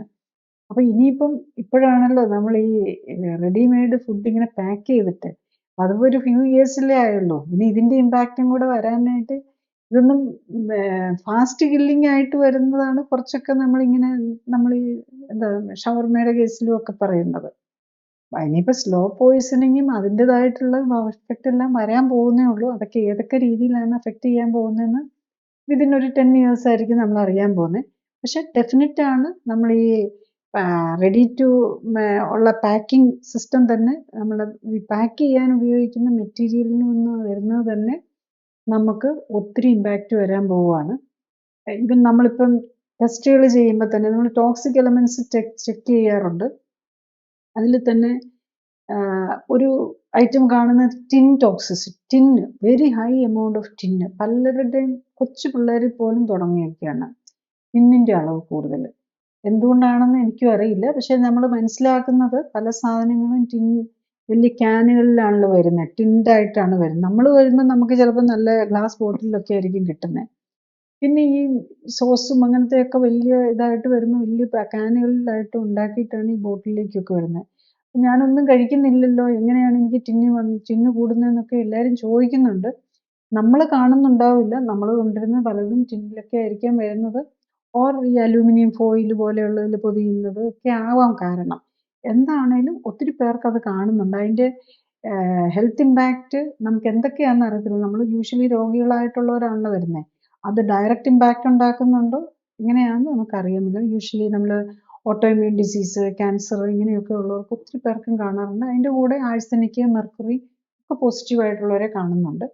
യൂഷ്വലി ഇവരൊക്കെ കറക്റ്റ് ചെയ്ത് കഴിഞ്ഞ് കഴിഞ്ഞാൽ പലരും നമ്മൾ ഈ അതിന് വേണ്ടിയിട്ട് ഇങ്ങനത്തെ ടോക്സിക് എലമെൻറ്റ്സ് കാണുന്നവർക്ക് അതനുസരിച്ച് ആ ടോക്സിൻസ് ഒഴിവാക്കാൻ വേണ്ടിയിട്ടും കൂടെ ഉള്ള രീതിയിലാണ് നമ്മൾ ആ ലൈഫ് സ്റ്റൈൽ അഡ്ജസ്റ്റ് ചെയ്യുന്നത്. അപ്പോഴേക്കും അത് കുറഞ്ഞു വന്ന് നെഗറ്റീവ് ആകുന്നുമുണ്ട്. പക്ഷെ ചിലരുടെതൊക്കെ പിന്നെയും കുറച്ച് കാലങ്ങൾ എടുക്കുന്നുണ്ട്. ചിലർക്ക് ഫാസ്റ്റായിട്ട് അതിൻ്റെ ഇത് വരുന്നുണ്ട്, ചിലർക്ക് സമയം എടുക്കുന്നുണ്ട്. പക്ഷെ സിംറ്റമാറ്റിക് റിലീഫ് എല്ലാവർക്കും ഫാസ്റ്റായിട്ട് തന്നെ കിട്ടുന്നുണ്ട്. പക്ഷേ ഈ പ്രത്യേകിച്ച് ടിന്ന്, ബാക്കിയുള്ള ഈ ആർസനിക്കും മെർക്കുറിയും ഒക്കെ കുറച്ചുകൂടെ ഫാസ്റ്റായിട്ട് മാറുന്നുണ്ട്. ടിന്ന് വെരി ഹൈ എമൗണ്ട് കിടക്കുന്നത് കൂടുതൽ കാണുന്നുണ്ട്. അതിൻ്റെ ഹെൽത്ത് ഇമ്പാക്റ്റ് ഒന്നും എന്തൊക്കെയാണെന്ന് നമുക്കറിയില്ല. ഈവൻ നമുക്ക് ലിറ്ററേച്ചർ വായിച്ച് നോക്കിയാലും നമുക്ക് മെഡിക്കൽ ഇത് നോക്കിയാലും അതിനെക്കുറിച്ച് വലിയ കാര്യമായിട്ടൊന്നും ഇപ്പോഴും കിടപ്പില്ല. കാരണം ഇതൊക്കെ പുതിയ കാര്യങ്ങളാണല്ലോ. അതൊക്കെ വരുന്നേ ഉണ്ടാവുള്ളൂ. ഇപ്പോൾ വർഷങ്ങൾ എടുത്തെന്നിരിക്കും അതിൻ്റെ ഇമ്പാക്ട്സ് അറിയാനും അതിനെക്കുറിച്ചുള്ള റിസർച്ചും അതൊക്കെ വരാനായിട്ട്. നമ്മളുടെ ലൈവിൻ്റെ സമയം ഇവിടെ അവസാനിക്കുകയായി.